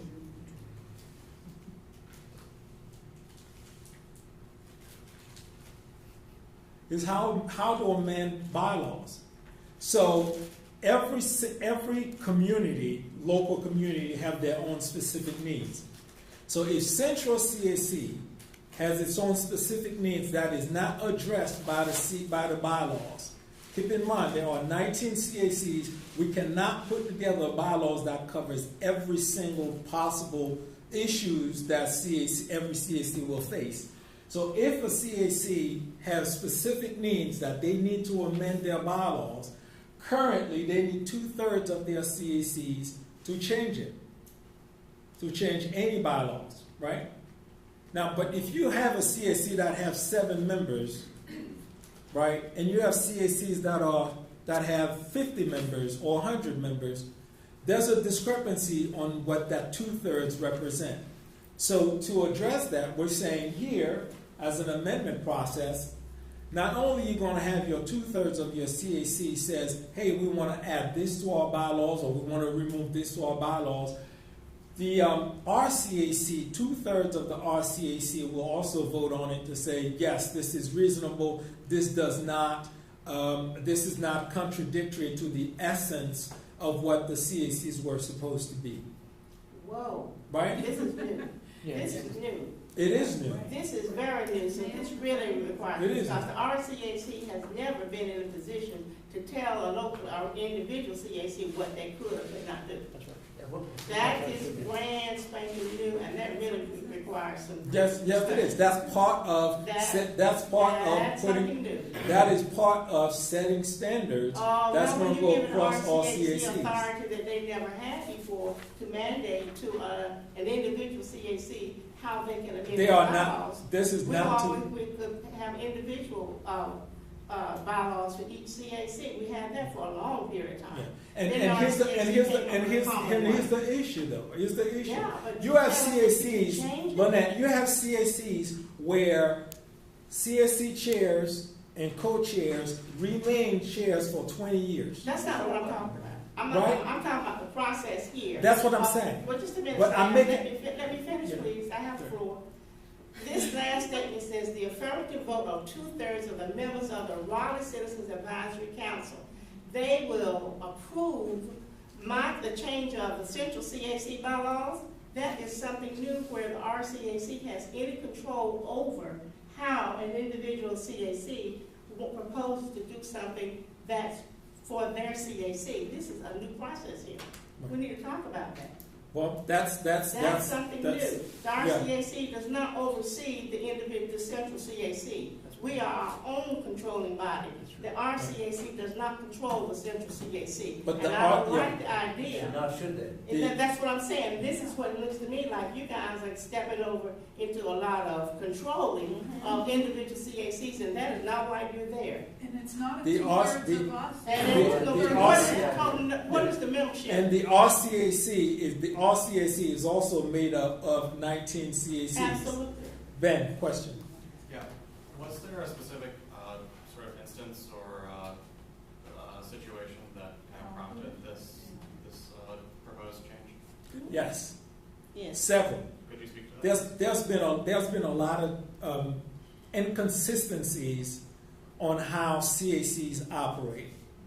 So a lot of some CACs for and elections is one I can that's common. Some CACs don't allow some CACs don't hold regular elections. Some CACs do elections in a way that's not open. The process is not open. So a lot of people complain to city council, they complain to the RCAC and says, hey, I want to participate in my CAC, but I'm not able to participate. I want to participate, but my CAC doesn't allow me to do X, Y, and Z. Or my CAC does things that are not above board or whatever. So to try to address that, the CAC says, okay, keep in mind, early last year, there was talk about shutting down the CACs altogether. No longer than that. Right? For 4 years. So there were so part of that was CACs were chaotic. That's not right? true. Part of, I'm just, but understand. I'm not going to let you get away with No, that. understand. There were several CACs that were problematic, but throughout the entire city of Raleigh, the majority of CACs were operating. Oh, absolutely. So they The were major- not yes. chaotic. So They absolutely. were That's not what. That's chaotic. exactly what I said. I said some. I said some CACs. were chaotic. Some CACs. I said some CACs. Right. No, don't talk to my wife like that. I can't talk to No, you. you She's the member cannot. of this group yet. That's She being, can no, turn you're around. She being, doesn't need Lynette, to you're address being me. disrespectful. You're being disrespectful. I'm talking No, to you no, as the chair of this no, meeting. absolutely. I move that we adjourn this meeting because this meeting. No, you don't have that Yes, floor. second. You don't leave. Second. You don't leave that This floor. meeting. Yes, Ben. No more business. Question. Ben, question. I'd like to ask my question, please. Go ahead. I have not shut down the meeting, so go ahead, Ben. I Ben. had a question and then someone interrupted. I'd like to hear the rest of the question, the rest of the answer, please. Right. So there has been situations where some CACs do things in a chaotic way. So it was known, right? It was known, and there was a lot of complaints that some CACs don't operate the way they should. So as a result, And I think tonight might be one of those situations. But as a result, Not just you know, tonight. as a result, they said, hey, we must have a set of standards that all CACs can follow, a minimum set of standards that all CACs can follow to ensure that we protect the integrity of voting, the integrity of what the, essentially, for CACs to live up to what they were created for, the purpose for which they were created. So that's the reason why we said, okay, we need to police ourselves. We need to do things in an orderly manner. We need to be open and transparent. And so let's have a set of standards that all CACs will need to follow. Okay, well, I know that the city has requested surveys for meetings that take place, but it did not include CAC for that survey. And they were wanting public input of what was working or what was not working and beneficial in the meetings. Right. But it seems to me that you've already had your meetings and you've determined some Those- ideas and you're just bringing it to us and saying, this is what we want to change. Those meetings are ongoing. We're still meeting. We're still getting feedback. We're still getting feedback from all 19 CACs. And those CACs are sharing the same thing I'm sharing with you, they're sharing with their members. Yeah, but that doesn't mean that they can just change that like that. So I started by saying this is a draft, right? This is not a final document. right? This is not final. This is a draft. These are the things that we are talking about in terms of how do we put a set of standards that all CACs can follow. Okay? Keep in mind, like I said before, CACs were under attack. And there were talk, as you all remember, when I made that presentation last June to City Council, right? A lot of people were talking about shutting down the CACs. And the mayor had to say, no, I'm not talking about shutting down the CACs, because a lot of people thought the mayor wanted to shut down the CACs. And that discussion is still ongoing. And she did. So we need to be able to police ourselves and say, hey, as CACs, are we going to have elections? Here's a process for having elections. So that the way we Central CACs hold elections, Atlantic CACs hold the same way, some other CACs hold the same way, so that there's transparency across the board. If we don't do that, City Council will continue to get calls and will continue to get complaints about how CACs are not fair, how CACs are not doing X, Y, and Z, and ultimately we may not have a CAC. So our CAC is taking the lead to say, let's police ourselves, let's do things above board, let's put together a set of standards that everyone can agree to, everyone can follow, so that we can protect the integrity of the CACs and live up to what they were meant to be. Ms. Maureen.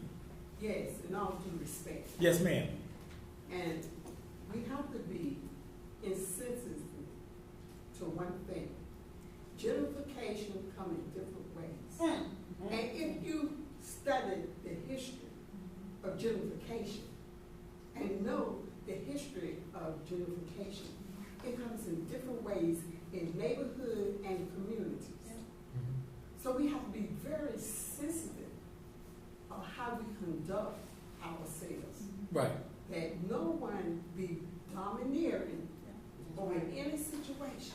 Because it's very important as we have our communities that we don't get in the situation of gentrification and study the different gentrification in the United States. Not the lies that was told in the history books, but the truth about gentrification in North Carolina and Asheville and different places in the United States, because they have different ways of gentrification for our people. So therefore, I think it's very important to be insensitive to these situations, because it's all different kind of tactics that would hurt people more than help them. And then we would lose our voice and what we want for our neighborhood.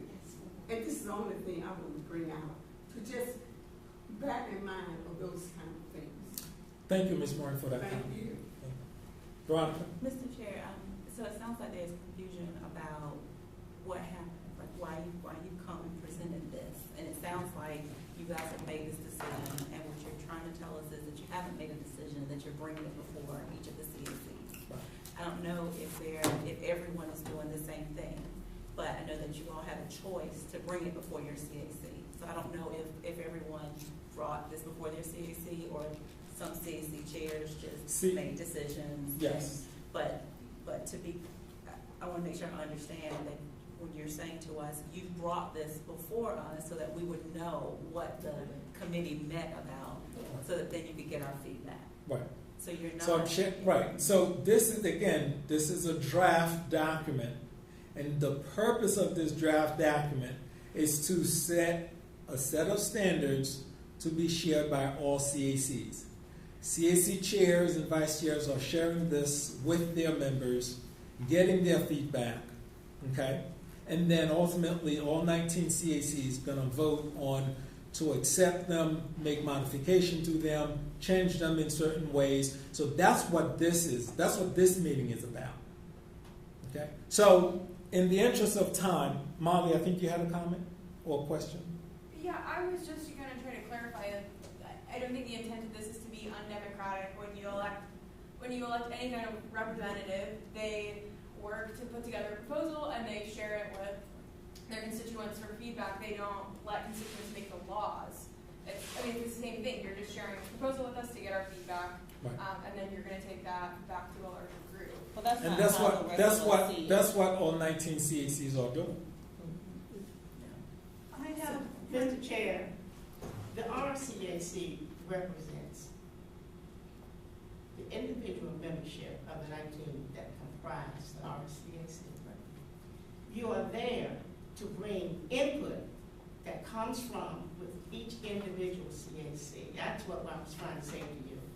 If the RCAC is changing its focus where it is creating proposals without, first of all, having discussed the topic within their own individual CAC, and then you bring it to the RCAC for discussion at the larger body, that this is what the Central CAC perceives as some of the areas that perhaps need to be amended. We know what problems have occurred with the CAC. We have been members of the CAC for many, many years, longer than most of the people sitting in here. We are very much aware of those CACs who were not following the rules. The rules have always been in place, but there's been no way for people to monitor, and they kind of left to some CACs to have the integrity to do it.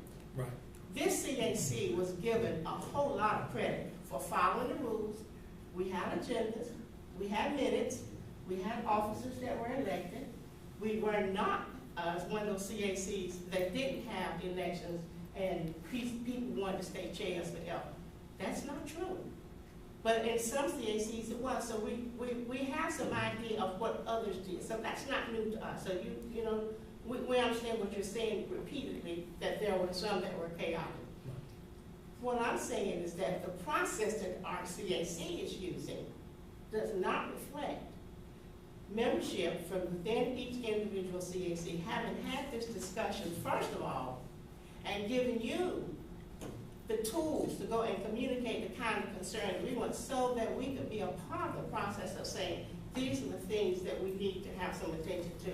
We don't want, I know I don't, like the idea that our CAC will have now the authority to approve or disapprove of anything that we collectively here decide to do in this CAC that's congruent to the rules.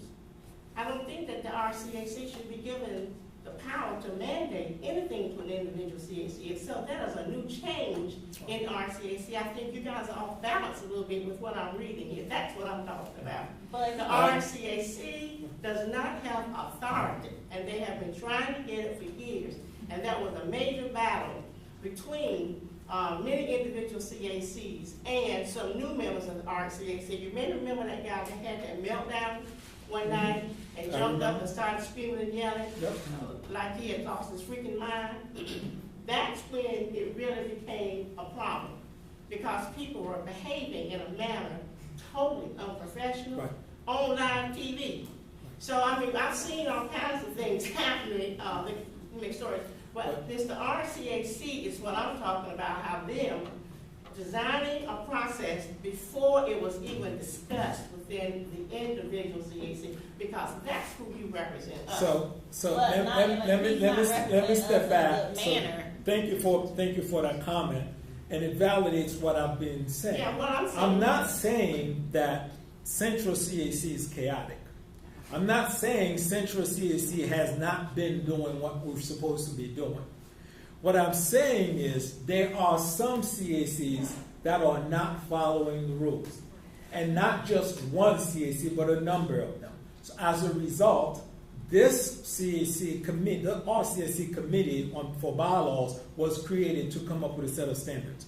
In doing so, we're not changing the CACs. I want to make the bylaws. I want to make sure that's clear.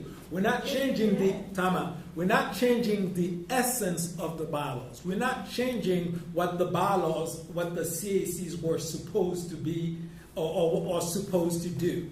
None of that is changing. Okay. All we're doing is to put together some standards to be used across the board. Mr. Sanders. Does the RCAC have the authority to do what you are saying? No. Currently, it does not. No. Here's what we're doing.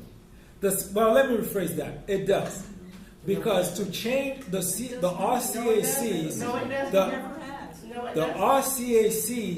the RCAC created the bylaws. That person in as chair. The RCAC created the bylaws. Okay? And the RCAC, For the RCAC, not if for you us. look at, for the CAC bylaws. No. So if you look at the CAC, It's not correct. look at the current CAC. Most of the CACs share a set of bylaws, Yes. but they have adapted them That to we suit adapted their them. purposes. So the RCAC adapted the bylaws for the CACs. No, Right. the individual CACs can have their own, or they can use the one that was developed by the arts, that we developed as a group, to say for those who want to use those, they could. That was what we were told. And because some individual CACs still have their own, they don't use that one that you're currently using in this one. There's one CAC that has its own. The CAC bylaws was adopted by the RCAC last June of 2020. Yeah, it was adopted for those who wanted to use it, but So it's not mandated. so that is, But it's not again, mandated. so that process is not changing. That process is not changing. Sam, you're not hearing it. You're not hearing it. All right. He's not paying any of us any attention. No, he's not. Okay. I have a copy of it at home, and I had read it a couple of times when I first got it. But you're telling me that those bylaws were established by Raleigh CAC, and that all of the CACs went by those bylaws? The No. same? There are 19 CACs. Of the 19 CACs, there's 2 CACs that have amended their bylaws. 17 CACs are currently using the very same bylaws that we're using. Okay? So what we're saying is we want to set the standards to revise those current bylaws, to address the things that are not currently being addressed by the bylaws. That's all we're doing. And in doing so, we are modifying certain things, like if a CAC wants to change its bylaws, 2/3 of the CAC currently needs to approve it. Of that CAC. So if Central CAC wants to amend its bylaws right now, 2/3 of us needs to agree to change it. What is your membership? What is Central CAC membership on any given day? What is the membership here? Is it 10, 15, 40, 80? What is the membership? There is no such thing. 2/3 of that membership, We don't regardless know of what the is. number We is. have no idea. There is no membership. Only 2/3 of who's there. Exactly. Two-thirds of the members who are there any given month. Correct. That's a difference. That's Right. a difference. without notice. Two-thirds membership and two-thirds in attendance are two different things. Yeah. That's what's in the bylaws. 2/3 of the members in That's the attendance. bylaws. 2/3 of the members in attendance. So any vote that's taken, any vote that is taken, 2/3 of the membership who are present is what's, determine whether or not this is going to approve or not. So the membership will approve it. That's what it is today. Okay? So what we're proposing is we keep that. It's still 2/3, but because there are some other CACs that don't do things the same way, we're saying across the board, you're going to have 2/3 voted for it here. Now, reasonably, 2/3 of us say we want to do X, Y, and Z. It goes before the RCAC. RCAC says that's fine because 2/3 of them want to do it, and it's fine. But I think we're going way beyond the intent of what this is supposed to be. No, I don't think Okay. so. I think we see where So- RCAC is outbound. All right. Be And- outbound. Can It is 8:58. We're gonna close. Close. Some reflection and some information. Say that again, Ann. Can we bring this to a close and then proceed with something that can give us both printed information and time for reflection? And I hope that we can continue to talk about the role of citizen-initiated That's right. activity. That is Yep. how CACs got started. We did not wait for the city to say, yeah, that's a good idea. We did not. That's how they Right. got started independently. And so I could add more to that. I don't Yep. think we should at this point. I think we should Go ahead, Brad. bring this to a close. I think we should bring it to a close. I agree with you completely, and I would like it if they could summarize this in bullet points, because seeing it as bylaws like this makes it seem very formal, as if something's been adopted, and nothing's been adopted. This is all just conversation. Right. So maybe if we could see it as bullets in the I'd like to documentation. see it that way as well. Yeah, and what they're considering, but also some bullets What to it is just. to what the change proposed. It needs to be sent in an email immediately so that we can look at it before the Yeah. next meeting. Absolutely. Yeah, because they usually. Because this is not being transparent at all, just bringing something to the Well- body and just telling them what's going on. In the interest of transparency, that's why I brought it to the CAC to But say, Sam, hey, this this is the Transparent would have been, we saw We it. didn't know this was going Before. on. There's been some meeting, the discussion about was their report, was it, that this was going on? No, but we couldn't bring anything to say this is, we couldn't bring anything to you until we had an opportunity to say, hey, this is what we think needs to be addressed. So the RCAC says there are some discrepancies around voting. This committee, we want you to look into that. There are some discrepancies about when two CACs need to merge.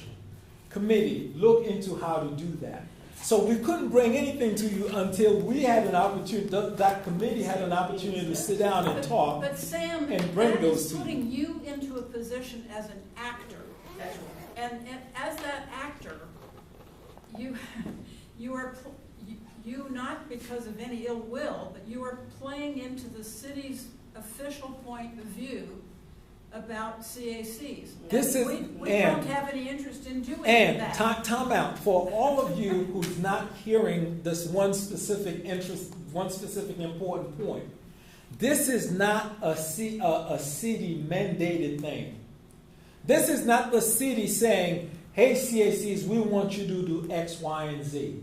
This is not it. This is me, representing the Central CAC, and 18 other CAC leaders, 18 other CAC chairs that says, hey folks, we need to police ourselves. We need to put together some standards so that we can make things clear and have some consistency around all the CACs. This is not the city, and the city is not saying to approve this. The city is not doing any of that. This is the 19 CAC chairs that's coming together to say, this is the way we need to police ourselves. This is some things that we can put in place to make sure that if you don't, for example, when we used to vote for officers, we do I. everybody raise their hands, or everybody say aye and everybody say no, Only right? because you had one nominee for an office. Right. Never when there were more than one person, just like we did tonight. Right. The only way we did that was because there were no other competing Right. nominations. Right. And that So was the that- correct way to do it, just Right. like we did it tonight. So now, thank you. So now, the CACs are saying, you know what? Across the board, we'll just have secret ballot. Whether you have one or you have 20 people looking for a position. Now, that's the waste of time. All right? So we'll have When secret they have ballot. very intelligent Right. people, make it like they So- did this So, year. so Those this, CACs so changed this the way, whole school. all the CACs will do it the same way. Well, no. So no, all the no, CACs will do it the same. No, not this one. Not All right. So, It is not, what time is it? This is not. He is not It representing the is, Central it is CAC. 9:02, meeting is adjourned.